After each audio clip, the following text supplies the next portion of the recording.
Welcome, everybody. The Monday morning edition of Unexpected Points, America's favorite sports analytical football podcast. Everyone loves the Analytics.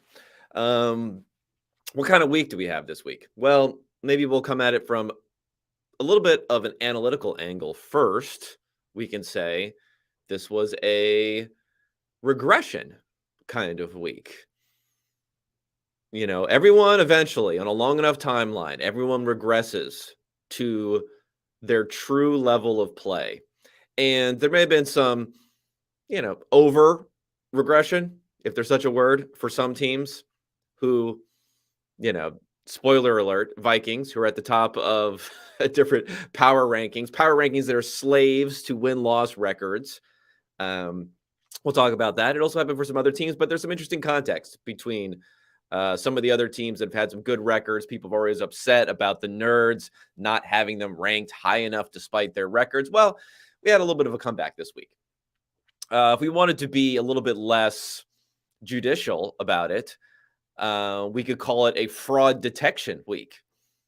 Now, fraud is a pretty, bold word, inflammatory type of word. I don't think any of the teams that we're talking about here who are worse than their records are actual frauds in that sort of way.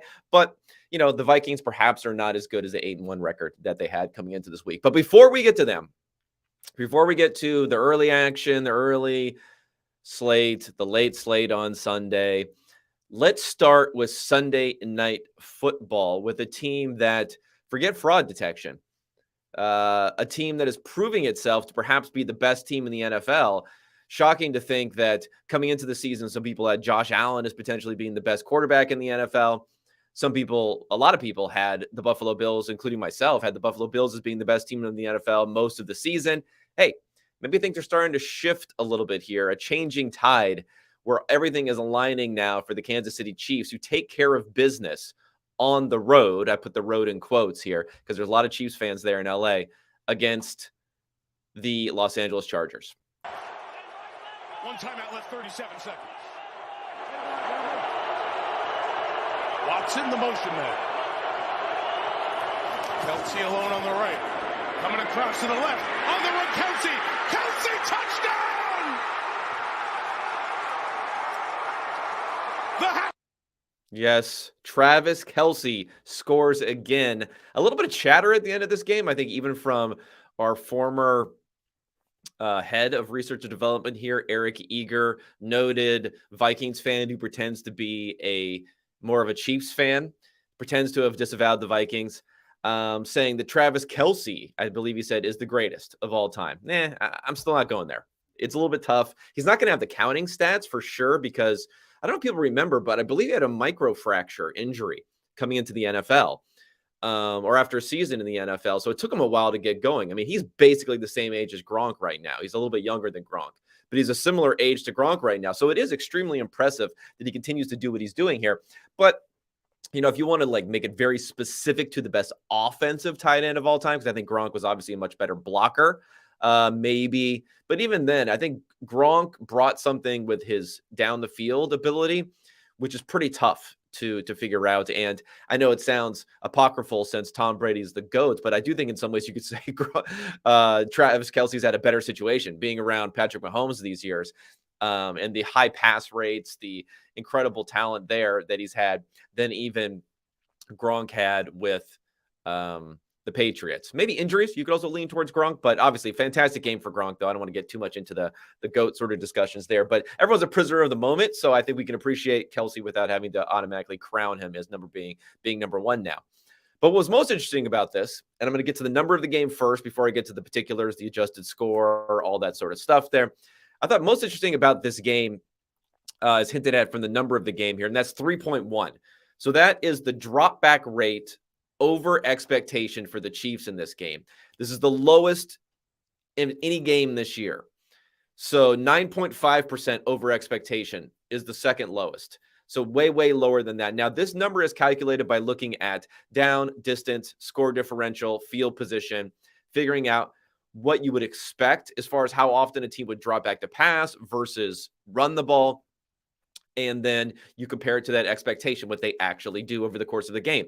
Now, the Chiefs, for as much as we like to harp on clock management issues with Andy Reid, fourth down issues with Andy Reid. One of them came up in this game, though they still win.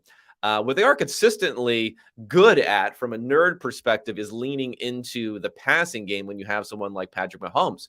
But in this game, they didn't lean into it nearly as much as they normally do. Yes, Patrick Mahomes dropped back to pass 38 times. So that's not nothing. That's significant. He had 34 pass attempts in this game. But the Chiefs running backs also had 23 rushing attempts in this game. And that was a big one. They were rushing the ball extremely well in this game also. If you look at the overall numbers for them, 23 carries for 140 yards for their running backs, 15 for 107 for Isaiah Pacheco in particular. So big numbers for them. And that is an unusual thing for this offense. Now, let's get to Kelsey also here. They did have the passing offense too. They didn't have Juju Smith-Schuster.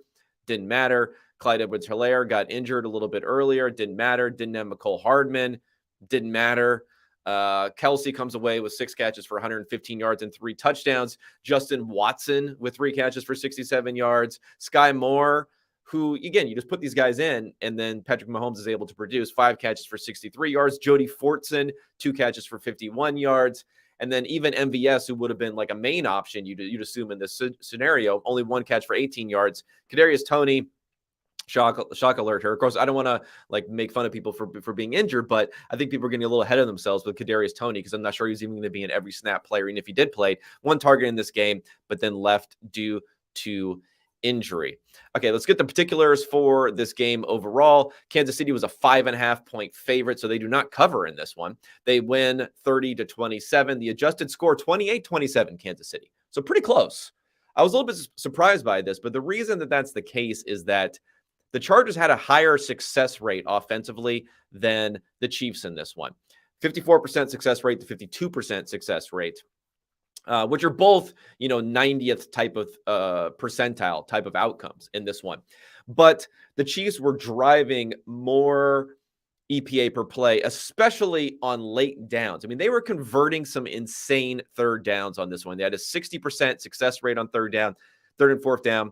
They never went for fourth down. So just third down. They had, they averaged 1.2 expected points per drop back on third down. They were converting 3rd and 17s, 3rd and 7s, 3rd and 8s. Now, it's something that they do regularly, but they did it even in a higher percentage and proportion than you would expect in this game. And the Chargers are just not being that explosive offensively, which is a little bit weird to say after having a 50-yard catch to Joshua Palmer on the first drive, having a long catch to Keenan Allen later in the game. But just generally, they were more eking out smaller gains, barely any long passes down the field in the second half for Herbert before that Keenan Allen pass. And just offensively, high success rate, lower explosion continues to be a problem for them. And of course, Mike Williams provides some of those explosive plays, and he was out in this one, so that didn't help. Joshua Palmer did step in, though. So Palmer's the story here. I was becoming pretty skeptical on whether or not he could be a thing since he had been given opportunities in the past without Allen, without Mike Williams, and hadn't really done that much. So he had the 50-yard touchdown. He also had another 7 catches for 56 yards in addition to that, and 2 touchdowns and another touchdown. So big game for him. Austin Eckler, 83 yards rushing and a touchdown. So they ran the ball okay. I would say they had, 30 rush attempts, but not an extreme amount there. Both quarterbacks performed fairly well. Chiefs get the ball last. Chiefs come away with the win. That's just the way it goes in this one. One other thing to point out here is that the Chiefs got a lot of pressure on Herbert in this one. Now, Herbert has the lowest sack rate in the NFL going into this game. He had the lowest going into this week. He had the lowest sack rate in the NFL. So that's the percentage of sacks by how often you're dropping back to pass. And in this game, 5 sacks. He was under pressure in what I call quick pressures, anything that comes faster than 2.5 seconds, which are extremely important for this one. 30% quick pressure rate, which is a really, really high rate in this game. Chris Jones in particular came to play. He had a sack, 2 hits, 3 hurries, 6 total pressures in this one. So Herbert was dealing with that. The pressure that Herbert faces, combined with Eckler being a a highly targeted sort of guy in that offense, combined with Keenan Allen and Josh Palmer and Mike Williams not necessarily being deep threats, that always brings down the ADOT. But one of the reasons that their ADOT is low is Herbert is really, really good at getting rid of the ball and not taking sacks. 5 sacks for 30 yards in this game. Worst game of the season for him as far as that is concerned. Kudos to the Chiefs, though, to be able to get that sort of pressure on a guy who normally does not take a lot of pressure. What else can we talk about in this particular game? I mean, I mentioned the rushing here. I think we have a full takeover here for Pacheco, so that makes sense for the Chiefs. Hopefully they don't lean into the rush too much going forward, but it did work fairly well for them in this game. Yet then again, Patrick Mahomes is just converting 3rd and 17, so who really cares? One thing I'll mention here, there was a back and forth of cowardly calls here on 4th down, which, Staley, I get their offense is not working that well necessarily. Their short yardage offense is not working that well, but man, what happened? What happened to our prince? The prince who was promised, Brandon Staley, and his 4th down conversions, he didn't end up going for it. I mean, there was a back-to-back sequence here, which we expect the sort of stuff from Andy Reid. So it was 13-20. So the Kansas City's down. They're down by a touchdown. There was 6:25 left in the 3rd quarter, 4th and 2 at the 11-yard line. And Andy chooses to go ahead and kick the old field goal. Now, the win probability in this game could have been about 3% win probability game if they went for it. Of course, baked into this is a very high conversion probability based upon the fact that it's the Chiefs offense in this one. Maybe it wasn't even high enough, though. Might even go higher because it's making an adjustment for them being a favored team, things like that. But you could probably even go a little bit higher on this one. But that's stuff that Andy Reid does. Andy Reid is like, I knew that he wasn't going to go for in that situation. And they didn't end up getting hurt in the end because of how well Mahomes plays. They got the ball last. Well, they didn't get the ball last, but they got the ball close enough to the end where the Chargers didn't have enough time to score on the other side. But again, that could have been a crucial sort of play that didn't come through if it didn't happen. And then even worse, in my opinion, on the other side, then after Kansas City kicks the field goal, so they're down by 4 points, they kick off, the Chargers get it. The Chargers are stopped 4th and inches on their own 34-yard line, up by 4 points against Kansas City with about 20 minutes of game time left to play. That's just not enough. You can't punt away in that circumstance. Up 4 points and say, hey, we're up by 4 points. We're on our own side of the field. Of course, Kansas City marches down and scores a touchdown after that punt also. And this one was more like a 4-5% win probability that was passed up by not going for it there. It might have been even higher because of the fact that it was 4th and inches. And I know Chargers having trouble running the ball, all that sort of stuff. You got to go for it. 4th and inches on your own 34. Keep the ball. Instead, you punt it away. And then shortly thereafter, you're looking up after that punt, and Kansas City scores a touchdown, and they've taken the lead. It was like they punted it pretty far. I think it was down where I think they got it on their own 14-yard line. Kansas City got it on its own 14-yard line, but still 10 plays later, boom, touchdown.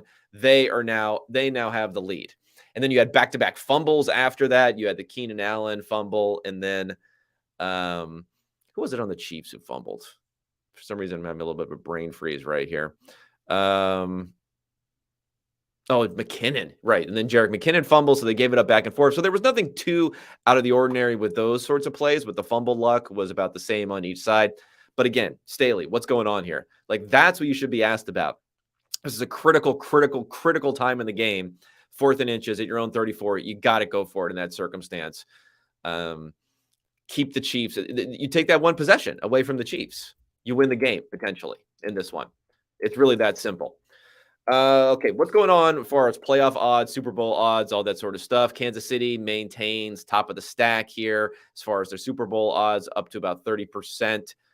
And then the Chargers, what's weird is they would have won this game. They could have been tied record-wise. Actually, no, if they would have won last week and this week against the 49ers and then the Chiefs, they could have been tied with the Chiefs record-wise. Instead, they're down to 5-5 and 32% chance to make the playoffs. They don't have the hardest schedule, going forward, they have a top 10 easiest sort of schedule going forward, but they're going to need to pile up some victories in order to surpass a lot of other teams here, because you got the Bills, you got the Dolphins, you got the Jets, who are still in the mix.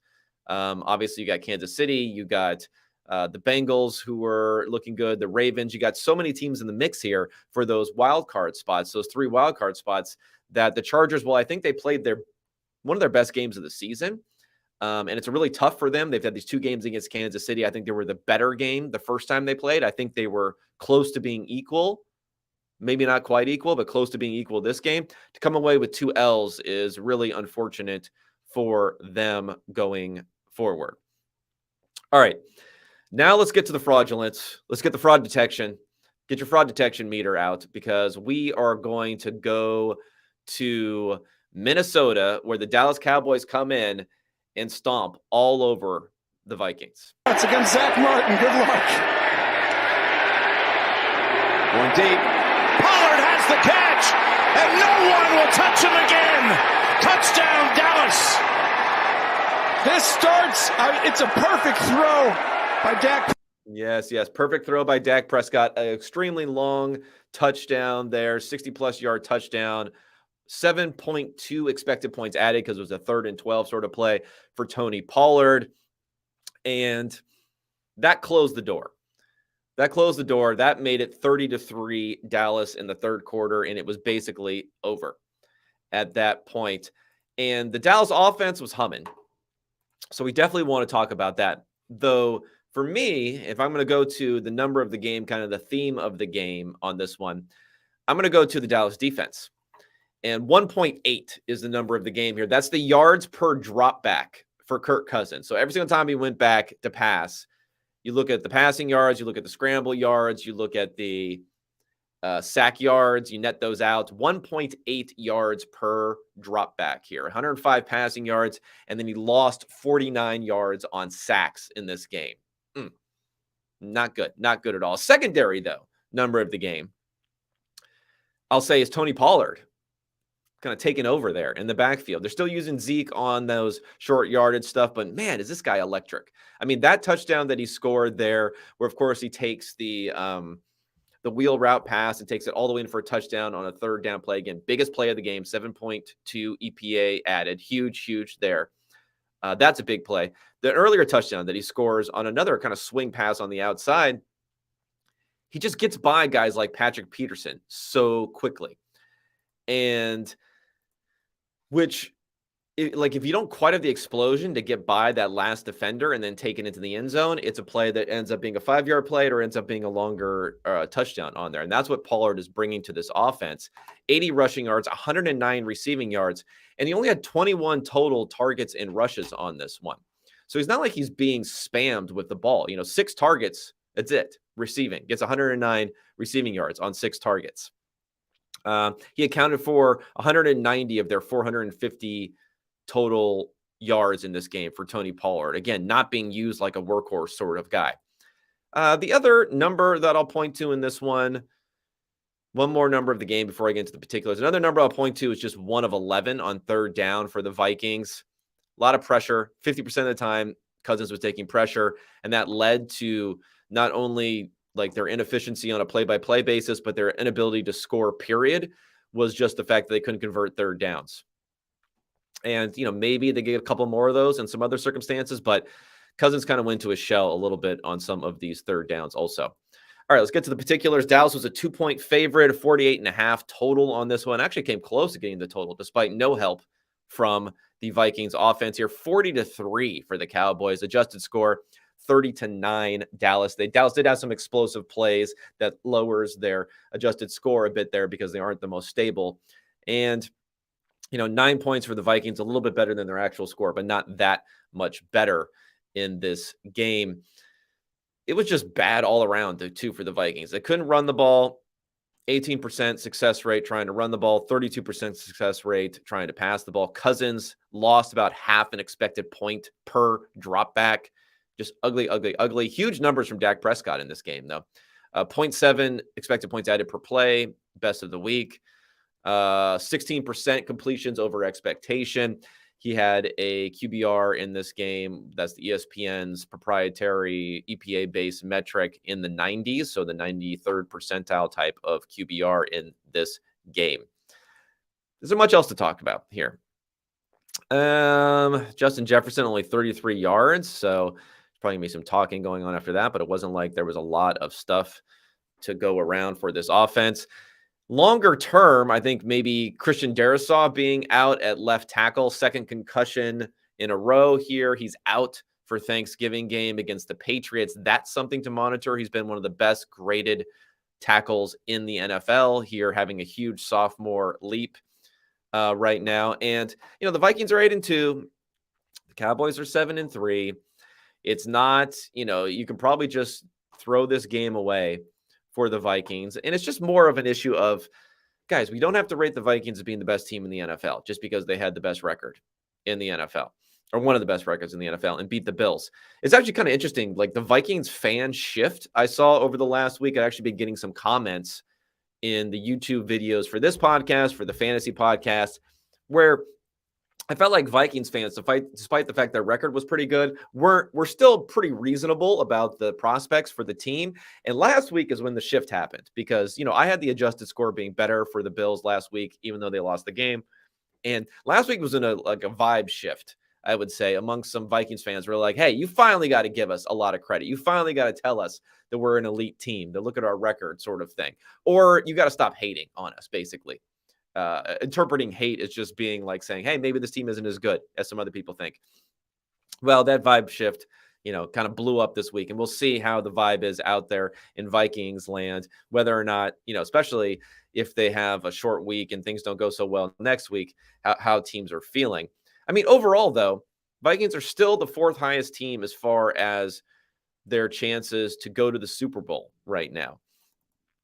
17%, 8% chance to win the Super Bowl, which again is fourth, still slightly higher than the Cowboys right now. They don't have the tiebreaker, but they are a game ahead of the Cowboys. So, things are not all bad. The Cowboys, do we anoint them as a team that we can believe in? I don't think so. Not quite yet here. I'm not really ready to anoint anyone other than I still like the Bills. I know people may question them. They didn't have the greatest outing against the Browns this week, but I still like the Bills. And then Kansas City are at the top. In that, I would say they're in tier 1. Tier 2, I'll say Philly at the top there. Dallas can be right after that. But then also, maybe the Bengals sneak into that sort of tier also. And then maybe the Ravens sneak into that sort of tier a little bit lower down. And then that's probably it, though, for that type of tier. And then we have another tier drop down where we have a bunch of guys into the next tier. So I'll say Dallas is in the second tier, but I still think they're pretty clearly below the Kansas Cities and Buffaloes of the world right now. All right, let's go to another team. Record didn't quite equal up to how well that they have been playing, or I should say the flip side, how poorly they have been playing or mediocre that their play had been. That's the Giants, who lose at home to the now streaking Detroit Lions. My man Ninja, gamer guy Ninja, who loves the Detroit Lions. Ninja gets it. They are now on a huge winning streak here, and they come away with the W in New York, the first road victory they've had in a couple of years. Their offensive line, they got 5 guys to the right. Give it to Williams, looking for his third of the day, and he's got it for the touchdown. 3 for Jamal Williams and a league-leading 12 on the year. Yes, Jamal Williams leading the NFL in touchdowns. Saw that one coming, of course. We all saw that one coming. DeAndre Swift also getting a little involved in this game, so he's not being totally ignored in this one. But the Detroit Lions win. The Cowboys. The Giants lose. They fall to 7-3, so still tied with the Cowboys record-wise again. But at 7-2, they probably weren't quite as good as what that record was saying. But the positive side here, though, is I think they actually played better than the score in this game. The Giants played better than the score, and it's mostly because of the turnover stuff. Now, you could say, well, you got to protect the ball. So it's your fault. But they lost 16 expected points on turnovers, 2 INTs, a fumble in this game. And the Lions, who are known to, Jared Goff's known to turn the ball over. He didn't face much pressure in this game, so he was clean. 0 sacks, 0 turnovers there, no negatives there. So while you penalize them, of course, for the fact that they had turnovers, that's a pretty massive number, losing 16 expected points. It doesn't make up all the difference here, but it does make up a lot of the difference because according to my adjusted score, I know it was 31-18 was the actual score, but my adjusted score had the Giants is only being 1 point worse than the Lions because of the fact that they lost so much on those few plays in this game. And they were fairly successful outside of that, being able to move the ball. Daniel Jones had a higher EPA per play than Jared Goff in this game. The offense had about the same success rate as the Lions offense in this game. And, Daniel Jones also had 50 yards rushing and a touchdown on 7 carries. So that was part of it. So the offense was not bad. It was not bad in this game at all. But they just had those turnovers were absolute killers for them in the results. Injury front, Wan'Dale Robinson, I didn't watch this game, so I can't tell how good he was. I mean, 100 yards on 13 targets is not fantastic, but still 9 catches, 100 yards in this game. Looks like he's injured, left the field on crutches. Definite long-term injury. We'll see what happens there because now we're talking about Darius Slayton, Richie James, Kenny Golladay getting back in the mix, Isaiah Hodgins. Not a lot. Lawrence Cager, not a lot going on there. It's going to be tough because they don't have many options there for the Giants in their passing game. And looking at the playoffs now and the playoff odds for these teams, looks like the Giants, they suffer a little bit here. The Giants are down 20% in their playoff odds. So that is pretty big. They're down to 59% from 79% coming into this game. So this is a big, big loss for them because it makes it a little bit more difficult to win the division. We don't have them as having much of a chance at all to win the division now, with Dallas tied with Dallas and having lost to Dallas already this year, and Philly coming away with the victory. But you're also starting to get a little concerned for the Giants that there might be a way that they don't even squeak through as far as the wild card is concerned in the standings now, because you have the Seahawks and the 49ers in the West who are fighting for spots there. You have the Cowboys, of course, they're going to fight for. The Eagles are probably locked into the division, but we'll see there in the East. You go to the North, the Vikings are there. No one else you really have to worry about. But even in the South, the Bucs are probably going to win. Falcons, I don't think anyone else is really going to come close there. So it's really going to be who's going to win the competition between the Cowboys, the Giants, the Commanders, who are actually on their heels a little bit here. That's a little bit shocking there. So Cowboys, Giants, Commanders, and then let's say either the 49ers or the Seahawks. So you're going to have those 4 teams vying for 3 spots. And there are about half of the scenarios that we're looking at here where the Giants end up on the losing end as far as that's concerned, because we have a higher team strength rating for someone like the 49ers, who right now have a worse record at 5-4 than the Giants, but should be able to make up that ground. Detroit, I don't know what to say about Detroit here. I guess they're kind of playing themselves out of a better draft pick. They're 4-6 now, but the Rams are 3-7. So, hey, they got that Rams draft pick. So maybe they could use that. Maybe that'll end up being the draft pick that they end up being able to take their quarterback of the future there. Draft pick they got as part of Matthew Stafford trade, I'm pretty sure, right? Because they were 2 years out in advance. So they still have that draft pick that they can use going forward. Again, nothing to worry about substantially internally from the Giants, how good they are, but it really hurts their playoff chances in this one. All right, let's get to the other New York team. Another disappointing loss and kind of bad offense all around. And Bill Belichick loves nothing more than the special teams, and it came through for him at the end in this one.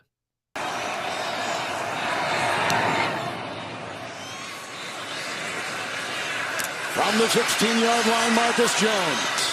Got a block from Schooler. Here he goes. He's going to try to beat the punter. He does. He's gone.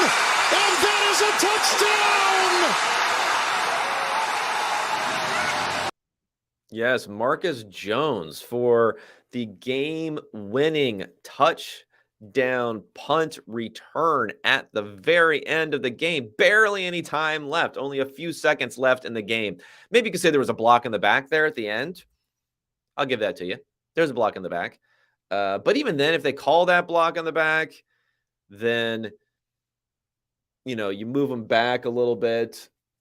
It's not that like they still they could probably still make a field goal, I think, from there. Nick Folk probably comes through for them for the field goal and the victory there. Let's get to the number of the game because this was an ugly optically game, right?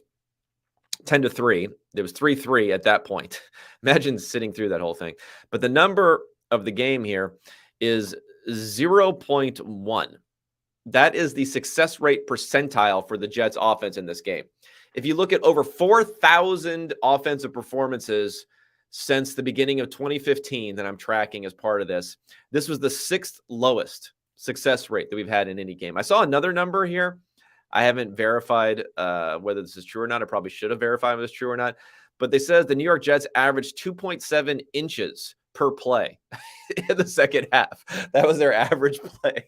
Every single time they snapped the ball, on average, they got almost a full 3 inches down the field. Just an awful offensive performance for the Jets. New England, 3.5-point favorites at home in this one. Again, 10-3 is the final score. I have it 16-6. I'm actually kind of surprised you even get 6 points for the Jets here in their adjusted score, but it's probably hard to get less points than that when you're doing regressions on offensive performances here. Zach Wilson lost about 0.3 EPA per play. He was 22% under expectation in his completion percentage. Jets offense couldn't rush the ball either, losing about half a point every single time that they ran the ball too. Had basically nothing going on other than Zach Wilson. I mean, Zach Wilson had 26 rushing yards. Outside of that, Michael Carter, 19 yards on 8 carries. James Robinson, 10 yards on 7 carries. Ty Johnson, 4 yards on 4 carries. They could do absolutely nothing there on offense. And Zach Wilson, 44 net yards on 26 dropbacks, excluding scrambles. So 44, 26, you can do the math there. Less than 2 yards every single time he dropped back the pass. What was a little bit weird about this one is that the Patriots not being able to score, they were kind of having some bad luck a little bit in this one. I mean, whatever. You don't want to say too much about what's, lucky or not. You make your own luck, all that sort of stuff. I get it. But the internals, at least offensively, were so much better for the Patriots in this one. They were averaging 5 yards a play versus 2.1 yards per play for the Jets. Mac Jones averaged 9.1 yards per attempt. Now, he also took 6 sacks for 48 yards, so that didn't help. Damian Harris, 8.1 yards per carry. Now, Ramondre Stevenson, 1.7 yards per carry, so that didn't help. But still, they were at least doing something offensively and just couldn't get any points. So this would have been a really, really painful loss for the Patriots if they would have lost this one, being that at least they were trying to do something offensively. I mean, they had a 38% success rate overall for their offense versus 22%. Again, one of the worst in recent memory for the Jets. What do we say going forward for the Jets? I don't know, man. I talked with Steve Ruiz last week about Wilson. It's tough when the team is 6-4. I don't think they're going to bench them. Of course, there was this thing after the game with him being asked whether or not he felt like they let down the defense, and he said no very quickly, whether he let down the defense or the offense let down the defense. He said no very quickly, and then people are going to say, oh, he should have taken responsibility. I mean, maybe that matters, I guess, but like if you're not going to score at all, if you're not going to do anything offensively, if you're going to average 2.7 inches per play in the second half, it doesn't really matter what you say after the game. It matters what you do on the field. And I think that's always like this overhyped thing about this like locker room stuff. Who says what about who, the feelings about this, the feelings about that. You win, none of that stuff matters. You lose, and something will matter. Okay, you're not going to have a kumbaya sort of situation in almost any organization when you're losing, unless you have no expectations as a team, right? if you're the Texans or if you're maybe even the Lions, because everyone loves Dan Campbell a little bit, unless you don't really have any realistic expectations as a fan base, there are going to be ill feelings and things are going to come out and things are going to happen. Wilson probably didn't help his cause with saying that he doesn't feel like he let down the defense, but I don't think it's that big of a deal. 6-4 now. So they're tied with the Patriots now at 6-4. They lost both games to the Patriots. So the Patriots have the tiebreaker in that one, which will probably end up being pretty big going forward. Let's go ahead and look at the playoff odds. Down to 52% for the Jets. They lose 15%. Playoff odds, that's the second worst loss of playoff probability this week. Giants being the worst. And then on the flip side, New England, the biggest gainer in playoff probability, up 16% to 50% right now to make the playoffs. So still slightly below the Jets, which I'm a little bit surprised. I think they just had the tougher schedule going forward is the problem here. We look at their schedule now. You have the Vikings, the Bills, the Cardinals, the Raiders, the Bengals, the Dolphins, and the Bills again. So having to play the Bills twice, that's painful. Vikings in Minnesota on a short week. Well, hopefully they can win that one on Thanksgiving. Cardinals, I mean, Kyler Murray will probably be healthy from there, and you're in Arizona. Not the worst. The Raiders in Las Vegas. Raiders are sneaky, not awful. And then the Bengals have been playing pretty well. So, and the Dolphins thrown in there. So, yeah, Patriots got a little tough schedule going forward, and that's probably what brings their odds down a little bit lower than the Jets, even though I think internally they are a much better team right now. All right, let's go to Detroit, which is weird because Lions are not part of this ball game. The canceled snow situation in Buffalo causes the move to Detroit. And Buffalo looked like a team that was scurrying out underneath a pack of snow at the beginning of this game. Started off slow, but ended up coming away with the victory. Singletary, and he's going to walk it in for a touchdown. So the Browns can't convert on 4th and 1, and the Bills go the other way for... Yes, the Browns can't convert on 4th and 1. I'm sure we'll hear about that a lot. The analytics problems. I mean, I will say that Brissett is not coming through on his conversions as much as you would have hoped for this one. The running game generally, not so hot for the Browns in this one. They lost 0.7 EPA per play running the ball here. And I know maybe you say they didn't run it enough, but they were so bad. Both times they tried to convert on late downs, on 3rd and 4th down and short. They were not able to do so. They lost 2.4 EPA just on those running plays. Just on those running plays in this game. And that goes to, let's go to the more traditional sort of metric here for the Browns. 1.4 yards per carry for Nick Chubb in this game. Everyone's saying you got to get the ball to Nick Chubb. You got to get the ball to Nick Chubb. Get the ball more than Nick Chubb. Well, if you can't pick up any yards, it's kind of hard to continue to feed him the ball. 164 running back rushing yards for the Bills. So Josh Allen was actually not a big part of the rushing game here, maybe protecting that elbow a little bit. His throws looked a little wonky early in this game. Josh Allen only 3 carries for 7 yards in this one. 164 rushing yards for the Bills in this game. Devin Singletary, who I highlighted there, 86 yards. James Cook, 86 yards. Only 51 for the Browns. Kareem Hunt had 32 yards on 5 carries, so decently efficient there. But 19 yards on 14 carries for Nick Chubb. Not going to get it done. Jacoby Brissett played pretty well. He was under basically like no pressure, which was kind of weird in this game. The Bills front four that was somewhat vaunted after the first couple of weeks and the amount of pressure they're able to get without blitzing. Didn't get a lot of pressure on Brissett here. And I know he couldn't convert the 4th down, but he was passing the ball. He was slinging it around. I mean, 113 yards and 2 touchdowns to Amari Cooper, 61 yards and a touchdown for Donovan Peoples-Jones. He was doing a good job there. Another good game from Brissett, and that's why it's frustrating from the Browns. And again, I'm going to bring up the Browns fans. You either be happy or actually you're not going to be happy, but you either laugh this off or not. But you have another adjusted score victory, Browns. I think you only have 1 or 2 losses according to the adjusted scores this year. Probably 2 because you've had some bad ones recently. So another adjusted score victory for the Browns here. They lose 31-23, but the adjusted score has them 28-23. Go Brownies. So it's tough, though, when you figure Deshaun Watson's coming back now in 2 weeks in week 13, and a lot of victories the Browns could have had this season based upon how well Jacoby Brissett was playing.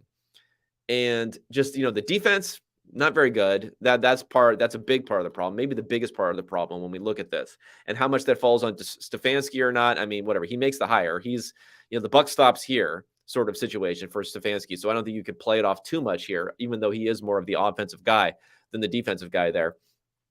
And when they've had these great Brissett games, sometimes it hasn't aligned with the running game playing well, which happened this week, and they just couldn't come away with the victory because of that in this game.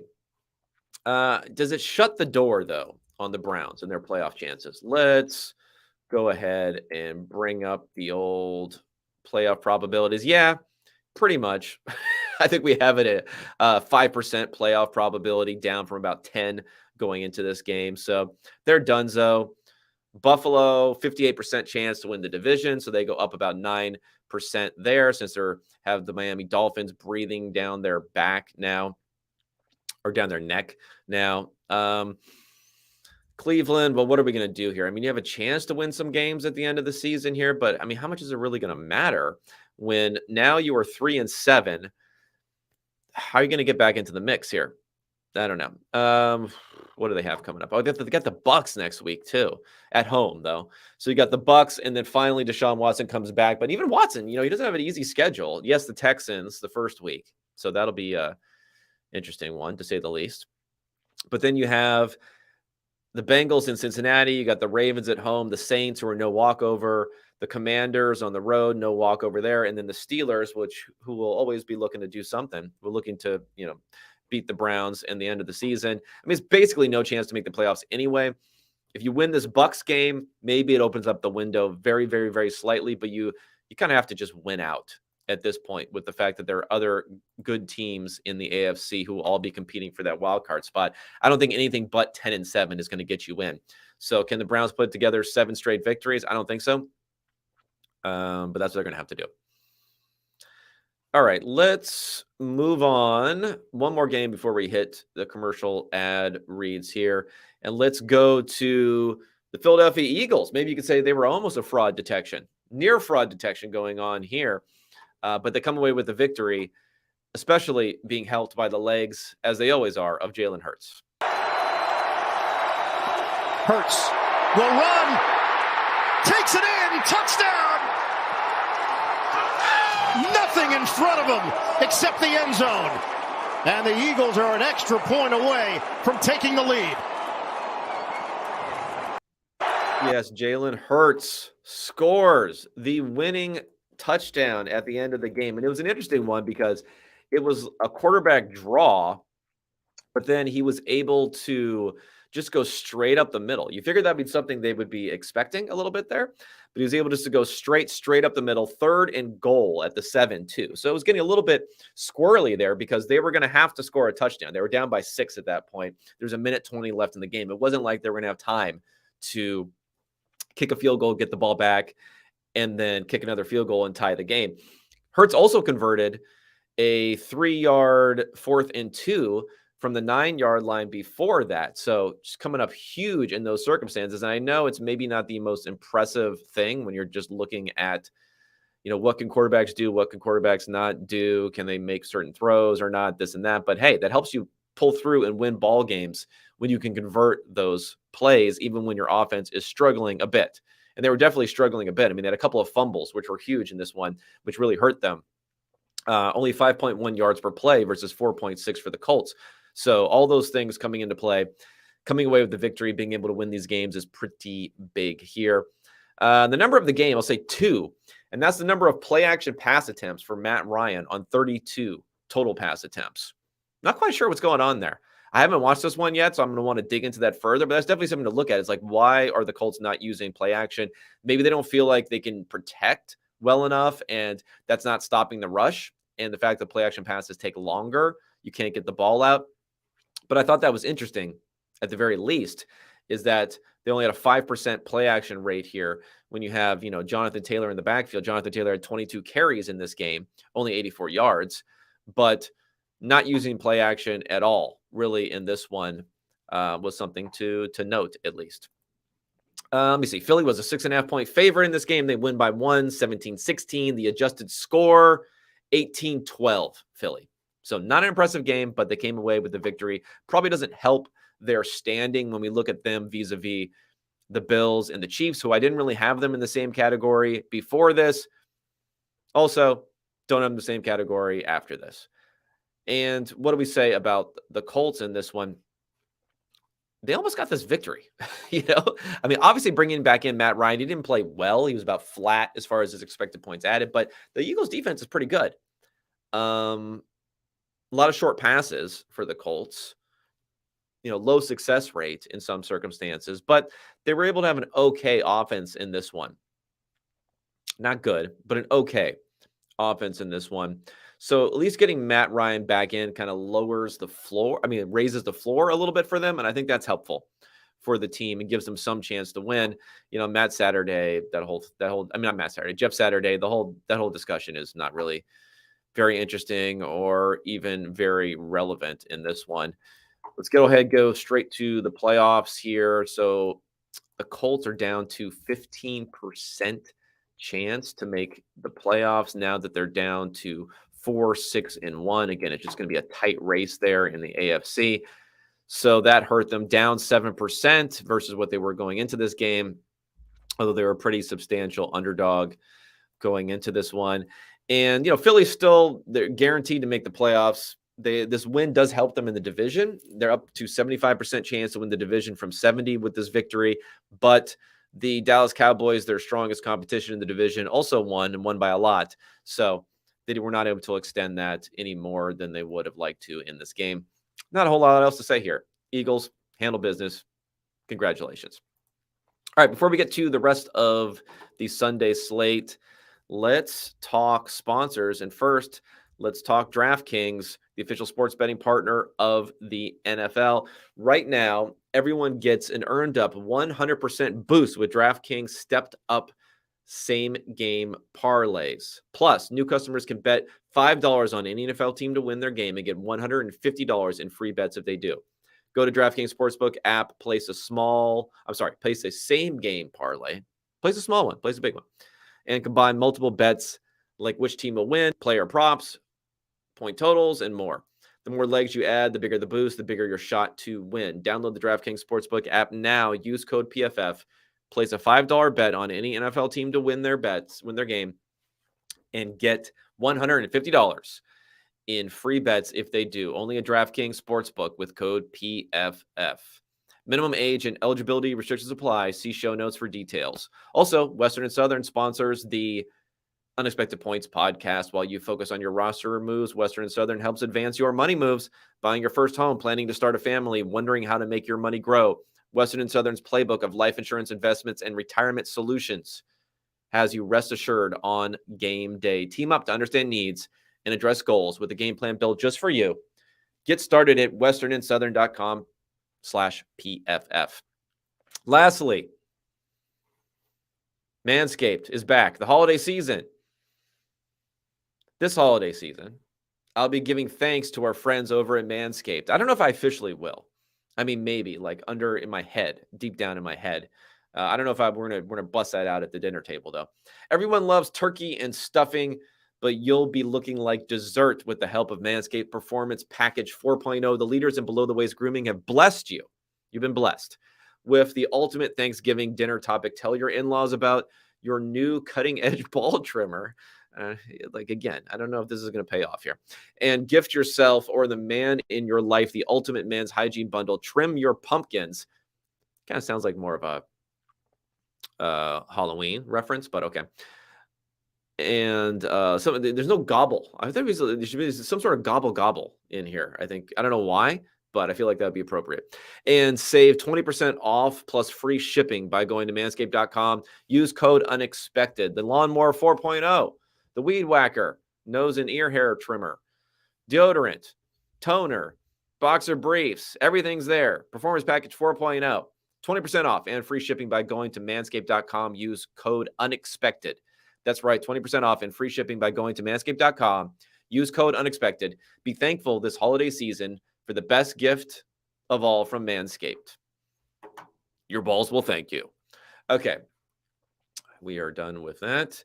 Let's go ahead and move on to some of the I'll be polite here, some of the maybe not as compelling games that we had the rest of the way here. But hey, all W's matter. And Justin Fields, unfortunately for everyone who's on the Fields train, again, not able to come away with a W, but I would say a good performance for him. We're hoping that he's not injured though. But the Falcons come through again. Arthur Smith stuffs it in all the nerds' faces, says, we will run the ball constantly, despite Marcus Mariota being actually okay in this game. Patterson, who fumbled the last time he touched it. Oh, yeah, Cordell Patterson, though, is the story. Cordell Patterson has a seam. Patterson splits it. Goodbye!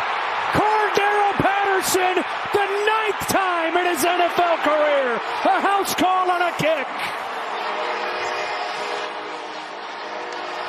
Yes, Patterson takes it to the house after fumbling, as I mentioned earlier in this game. And overall, he was a little bit more involved in the running game, but not that much. If you look at the carries here, 10 carries for 52 yards for him. Marcus Mariota had 13 carries. So I guess they're letting Mariota just run the ball. They decided that's his better thing of using him here, because only 20 pass attempts for Mariota, but he did have 131 yards passing on that here. But my number of the game, I'm going to flip over. I'm going to concentrate on Fields a little bit more, because that's probably what we're all interested in as far as the implications going forward in this one. Number of the game, and we'll see again if this ends up being a longer term thing or not, but 12, and that's the rushing yards for Justin Fields in the second half after having 73 rushing yards in the first half of this game. So he was on pace for another one of these monster 100-and-something yard rushing games. He had over 150 a couple different times already this season. That slowed down. He had a bit of an injury. I think it was a hamstring injury. We'll monitor that going forward. If he's only getting 12 yards, though, 4 carries for 12 yards in any particular half, it's going to be tough to get offense going, because the passing game is still a little bit of a struggle session for Justin Fields here. 153 passing yards on 21 attempts. Not that bad. It's 7.3 yards per attempt, but the sacks, again, 4 sacks, 25 yards. So you start to net those out. It's not looking so good. Not looking nearly as good for Justin Fields in this game. Plus, they're just not getting the ball down the field to enough guys here. I mean, Darnell Mooney had a pick play where they get a touchdown to him, but it's 29 yards on 4 catches. Not so great. David Montgomery ends up being the highest receiving total here with 54 yards. You just like to see more for the passing game here. And sad, positive but sad, Kyle Pitts leads Atlanta Falcons in receiving. That's the good news. The bad news, 3 receptions for 43 yards and 5 targets. That leads all 3 categories. You could lead a team with 5 targets, 3 catches, and 43 yards and be the leader, not even tied in any of those categories. And the clear leader when it comes to receiving yards. The next closest guy is 29 yards for Damiere Byrd. Arthur Smith, you owned us. You owned us once again, despite the fact that you're being fairly successful dropping back to pass. You refuse to do it. But you get the victory. So kudos to you here. Atlanta, 2.5-point favorites at home, 27-24, the final score. The adjusted score, 27-22, Atlanta. Not a lot to say here. Neither of these teams are going to the playoffs, I don't think. Oh, let's see. Actually, I should check in on Atlanta, because I'm still in the mix somehow. Actually, 19% chance to make the playoffs. I guess I spoke a little too soon there, because they are only 1 game behind the Bucs in the NFC South. All right, let's go ahead. Let's pick up the pace here. Let's keep it moving. Let's keep it going. Let's go to Pittsburgh and the Cincinnati Bengals win. Remember when Joe Mixon had Joe Mixon Day the last time they put on offensive performance? This was a Samaje Perine Day. On this drive, neutralize the defensive front. Perine, right side, 5. Looking for the pylon. Did he get there? Touchdown. Let's go, baby. Let's go, man. Let's fucking go. Mom and Pop Burrow They didn't get a chance are to bleep celebrating. That one out. Let's make sure that he did get there. Let's see. They had a let's effing go there. I believe that was Joe Burrow who came over there, got right in the mic there. Come on. I guess you wouldn't want to. It would sound kind of weird if you bleeped the whole thing, but good job, Joe. Good job, Joe, getting in the mic there. And Samaje Perine, anyone who desperation started Samaje Perine, is feeling really, really good right now because Joe Mixon, 20 yards on 7 carries. Samaje Perine, 30 yards on 11 carries. Okay, not much better here. But Perine, 4 targets, 4 catches, 52 yards, and 3 of those 4 targets, 4 touchdowns in this one. Boom. Fantasy goodness there. Joe Burrow, 355 yards passing, only 2 sacks for 9 yards, 4 touchdowns. Did have a couple of picks that ended up hurting his numbers, but, they weren't really his fault. Neither one of them we graded as a turnover-worthy play, and that comes into our number of the game here, 10.8. So that's the expected points that were lost on those 2 Joe Burrow interceptions that we did not grade as turnover-worthy plays. One of them was in a second time this season. I think someone said it was like a once-in-a-lifetime type of play. For the second time just this season from TJ Watt, where he jumps up and just catches the ball. This one was really close to the line of scrimmage. I have no idea how he was able to react so quickly, take it in, get the interception there. And then another one where Burrow I think his arm was hit or it was tipped at the line of scrimmage, and then it ended up being an interception. So we didn't rate either of those as being turnover-worthy plays, whatever you think about them. I mean, maybe throwing it right into TJ Watt's face is not the best strategy. Burrow I think he's second in the NFL with tipped passes. So he's definitely a guy who isn't as cognizant maybe of throwing around players as he should be. But that's at least some context to think about the fact that it probably wasn't even as close as the final score here, which was 37-30 Cincinnati. They were 3.5-point favorites in this game, so they end up getting the cover. Big score, though. 67 total points in a game that only had a 39.5 total. Adjusted score is lower, though, because some of these big plays. 26-16 Cincinnati is the adjusted score. Burrow, again, good, solid game there, as I mentioned. T. Higgins, 148 yards, 9 receptions. That's big. He's able to step up there with Jamar Chase out. I think Chase had some cryptic tweets, which whatever that means. It was like one of these all praise to God sort of things or something. So I don't know if that meant that his rehab is going poorly or his rehab is going well, but hopefully he'll be back soon. Najee Harris actually had a decent game for once, or for twice maybe. 90 yards, 20 carries, 2 touchdowns there, another 26 yards receiving. George Pickens had some big plays here. We should probably highlight that. Only 4 catches on 6 targets, but 83 yards and a touchdown. And he got a pretty bad personal foul at the end. He got kicked out of the game on an onside kick, kind of giving the business helmet to helmet sort of action to Tyler Boyd, I believe. So we'll see if the NFL has anything to say about that. I don't think it's suspension worthy, but you never know what can happen here. Kenny Pickett just kind of had a Kenny Pickett game. He's dropping back to pass a lot, 42 attempts in this game, ran it a couple of times for 14 yards, but all that dropping back, only 2 sacks, so that's not bad, but all that dropping back, and you're only getting 265 yards, 6.3 per attempt. Just, it's like, okay, right? Whatever. That's what we're getting from Kenny Pickett. That's going to be the concern, though, going forward from him is what are we going to expect other than middling sort of performances against a pretty tough defense. So I don't want to get too hard on him, but I think we have to start to worry about what we're going to look at for the Steelers. 3-7, clearly out of the playoffs at this point. Bengals 6-4 after a tough start to the season, making a roaring comeback in the playoff odds. And in fact, they're up to 64% chance to make the playoffs. 13% jump right now. Puts them in better position than teams like the Jets and the Patriots.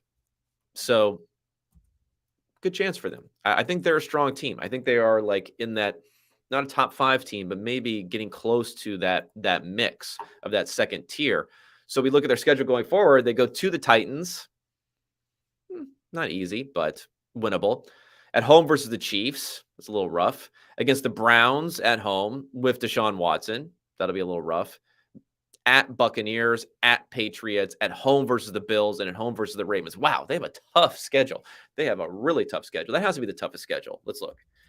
It has to be the toughest schedule in the NFL going forward. Yes, it is. It's the toughest remaining schedule in the NFL after having the 13th easiest schedule in the NFL going into this one. But secure the victory, move on, move forward, keep on going.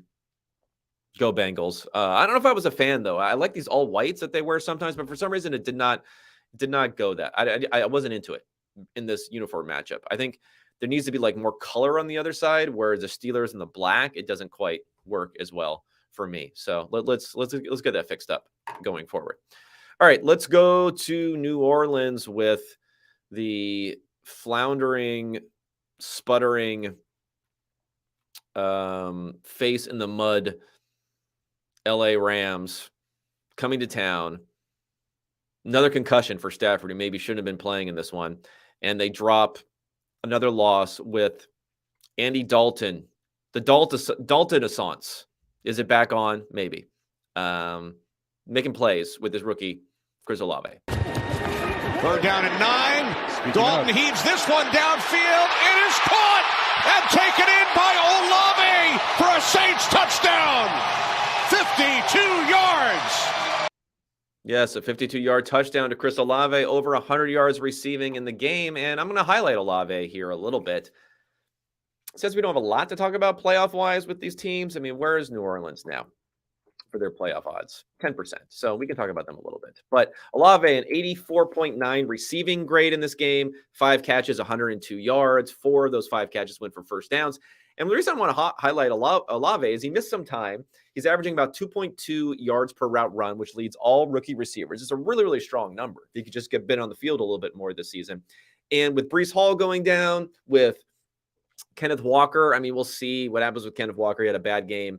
They're coming on a bye this time, so we'll see them going forward. I think Kenneth Walker is still the leader now in Rookie of the Year odds, but Chris Olave is probably my guy that I would point to as being Rookie of the Year. Just what he's been able to do so far this season. It's not like he's playing with great quarterbacks with the Saints, but he's been able to produce and be a leader of that receiving group and be kind of a really reliable option when you need a big play on a first down. And his ability to run routes has been really outstanding so far this season. All right, particulars of the game. Whoops, wrong one. Is the Rams were 2.5-point underdogs, and New Orleans was a favorite in this one. 27-20, the Saints win. The adjusted score 25-18 to the Saints. Again, I mentioned Stafford knocked out of this game again. Should he have been back or not? That's probably a good question for Sean McVay. You know, the Rams have been either, depending upon your perspective, it had, you know, the best sports science department keeping anyone from being injured these last seasons, or they gotten extremely lucky each of the last 3 seasons having the fewest impactful injuries. Now we have Stafford going down again, another concussion here, and they've had a slew of other injuries along the offensive line in particular this season. Andy Dalton, 0.4 EPA per play, 15% completions over expectation. Doing his thing here. Stafford actually was having an okay game. Tutu Atwell out of nowhere, 1 catch, 62 yards, a touchdown early in this game. I'd kind of been wondering where he'd been since he didn't play almost at all as a second-round rookie last season. Had barely been playing this season, but desperation meant that they had to throw someone in there. So Stafford was doing okay. He was 11 of 18 for 159 yards and 2 touchdowns. He was having a strong game before he got injured there. Cam Akers back. Does it mean anything? I don't think so, even for fantasy. 61 yards, 14 carries for him. Alvin Kamara continues to struggle. At least he got his 4 catches for 47 yards here, but 42 yards on 12 carries, not doing much there. And I mentioned, you know, Andy Dalton, 10.4 yards per attempt. That will get it done. 10% chance to make the playoffs here for the Saints, who currently stand at 4-7. So they're not very good, but it's just the fact that the Bucs are 5-5. So you got a chance to get back into it. All right, let's get to the next game here. And we're still, you know, at least we're talking about playoff teams here, but this was a slog, to say the least, when Baker Mayfield versus Lamar Jackson wasn't quite hyped up here when we're talking about a bottom tier Carolina team against a somewhat offensively struggling Baltimore Ravens, but they do come away with the victory, the Ravens. Dummy signal. It's Jackson to the edge. Lamar Jackson into the end zone for a Ravens touchdown. Dummy signal. Yes, Jackson finally scores a touchdown in this one, the one touchdown of the game.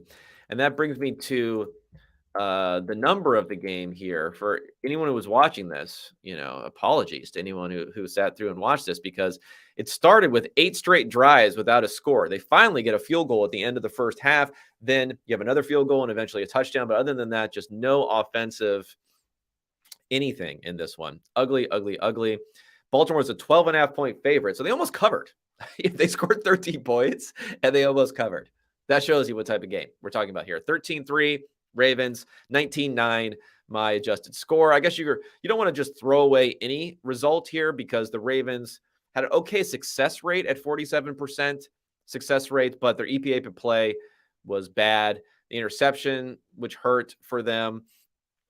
Lamar Jackson only averaged 6.3 yards per attempt. They threw it a ton, actually. 33 passing attempts for Lamar Jackson. He also had a few scrambles to add to the mix there. They weren't really running it well, but it didn't really matter because Carolina got nothing going on here. Two picks for Baker Mayfield.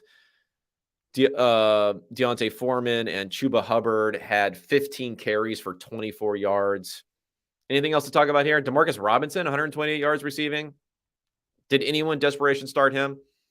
I don't know. Devin Duvernay was probably the desperation start there in fantasy, and he had 1 catch for 3 yards. Terrace Marshall, some people may have been desperation starting him after a little bit of a streak there. 3 catches for 76 yards, but man, so bad. So bad offensively for the Panthers. Just not good at all. Again, not a lot to talk about. Not a lot to talk about in this game, so we'll just go immediately into the playoff ramifications. Well, I guess the first pick ramifications, maybe, for the Panthers at 3-8. The Bears are also 3-8 right now. The Rams, believe it or not, are 3-7, but the Texans are going to be hard to catch at 1-8-1. Steelers, Browns, Raiders, and Broncos also all at 3-7. So there's kind of an interesting little Jaguars 3-7. It's in the mix for the number 2 pick. So I don't know. I'm not following college football that much, but it seems like there might have been like a couple of quarterbacks who could go 1-2 in this type of draft for how they were being viewed at least a few months ago. So that'll be an interesting pick to see who gets that number 2 pick, because it could be a team like the Jags who wouldn't use it on a quarterback. Could be one of these other teams who would use it on a quarterback, but if the Jags don't use it, maybe they could trade out for it for a bit. The Browns, if they get it, obviously they would trade out for it, but I don't think they're going to get it with Watson coming back and then winning games. But the fact that you have 1, 2, 3, 4, 5, 6, 7, 8 teams right now with 3 wins. So you got the Texans with 1 win, and you have all those different teams with 3 wins who are all in the mix for getting that number 2 overall pick. Ravens now stand, where are they in the division? They're on top, 7-3 over the Bengals, who are 6-4. So an ugly win still count. So they get the win there. 93% chance to make the playoffs. They're looking pretty good there. 80% chance to win the division. I'm actually a little bit surprised it's that high, but I think it's just because, again, we mentioned how tough the Bengals schedule is going forward. The Ravens have the Jaguars, the Broncos, the Steelers, the Browns, the Falcons, the Steelers, and the Bengals to end. So they have a much, much easier schedule. Not an easy schedule, but not anything like the Bengals having the most difficult schedule in the NFL. All right. What else do we got to talk about? Let's talk about the Raiders and the Broncos. It ends in overtime with the connection, the Fresno State connection. Is it Fresno or Fresno State? It's Fresno State, right? Fresno State connection. Carr to his man, who Aaron Rodgers, I'm sure, misses so much, Devontae Adams, for the game-winning touchdown in overtime. Fake to Jacobs. Carr loads up. Adams is open. Walk-off touchdown. A sweep of the Broncos for Las Vegas. Oh, yeah. The walk-off touchdown in overtime. Gets it done. Will Nathaniel Hackett make it to the end of the season? I don't know. We're going to have to wonder about that in this game. He's throwing a little shade at Russ here about like, hey, on that last drive, maybe take some more time off rather than give the Raiders a chance to get back into it and tie it and go to overtime. But what was interesting in this one, the Raiders defense, which hadn't been very good, the number of the game I put 22, and that's the difference in quick pressure rates between the Raiders and the Broncos. The Broncos are supposed to have the good pass rush. The Raiders are supposed to have the meh pass rush. I mean, I know They have Max Crosby, who's doing pretty well, but they had 22% higher quick pressure rate than the Broncos in this one. So the defense didn't quite come to play, even though they did well enough, I would say, defensively for the Broncos. A couple of blown coverages, though, killed them in the end against Devontae Adams. Denver was a 2.5-point favorite on the road in this one, but it ends up being it was 16-16 going into overtime, 22-16 win. Denver, congratulations, Broncos. I had you as 23-20 for the adjusted score because the Vegas plays were largely based on some big plays here. The Broncos had a 47% success rate versus 42% success rate offensively for the Raiders. And, Russ had one of his best games of the year, completion percentage over expectation, 17% over expectation, 0.17 EPA per play, which isn't like fantastic, but for Russ this season, he'll take it. 247 yards, 8 yards per attempt. It's a good game for him, but they just can't convert third downs. Ends up being their problem a lot of the time. And running the ball, Latavius Murray, 2.9 yards per carry, Melvin Gordon, 3.9 yards per carry, including a crippling fumble where they would have been really close to scoring a touchdown, but then they had to end up kicking a field goal on that one because it moved them back there. What else offensively? So I mentioned Devontae Adams with the 2 touchdowns, 141 yards in this one. That was big. Josh Jacobs continues to roll along, 109 yards and 24 carries. No one else got a single carry. Josh Jacobs with a dominant role, absolutely dominant role. They're also 51 yards receiving. Wow. Josh Jacobs winning fantasy leagues across the board here. So neither one of these guys have anything to talk about as far as the playoffs are concerned. And going back to, the race for the draft here, which is all we can really talk about. Both teams 3-7, but the Raiders have swept the Broncos. So the Broncos in the pole position over the Raiders for potentially getting a better pick this year. We'll see what goes on with Hackett going forward. I think he's almost assuredly going to be gone next season, but he'll probably make it through to the end of the year. All right, let's close it out here with the Commanders. Maybe I should give more respect to the Commanders here because there's someone in the playoff mix here handling business. And it was over in Houston. And it was over pretty early with a very early pick 6. Of your screen. And in that direction, it's intercepted. He was throwing for Cooks, but Kendall Fuller has a takeaway, and that's a Commanders touchdown. Kendall Fuller with the pick 6. Texans offense, not good. Not good at all. In fact, not quite as bad as the 0.1 percentile success rate for the Jets, but 0.4 for the Texans here. Their success rate percentile on offense. Washington was a 3-point favorite in this one. They win 23-10. The adjusted score 24-13, so a little bit better. I'm actually kind of shocked it's even up to 13 there for the Texans, being that they were so bad across the board in everything that they were doing in this game. And if you're going to look for anything, any hope for the Texans in this game, you might say, well, at least we have Dameon Pierce. He's like I don't know if he's an actual rookie of the year candidate here because of how poor the team has been playing here. But in this game, 8 yards on 10 carries for Dameon Pierce. They got nothing going on the ground. 21 yards on 16 carries in total. David Mills had 10 of those 21 yards. So if you look at Dameon Pierce got the only running back carries, 10 carries, 8 yards. Nothing else to talk about. Let's not talk about the Mills Mafia. David Mills is toast. He's dead. They're locking in that number 1 pick. They're looking really, really strong for that right now. Let's see. Let's look at their schedule actually real fast. Texans. Who could they beat here? At Dolphins. At home versus the Browns. At Cowboys. At home versus the Chiefs. At Tennessee, at home versus the Jags, at Colts. Okay, they could win 2 of those games, but that'll still only bring them up to 3 wins. They could maybe go 2-4. It's like I think, a best case scenario for them almost. I guess anything's possible, but 2-4.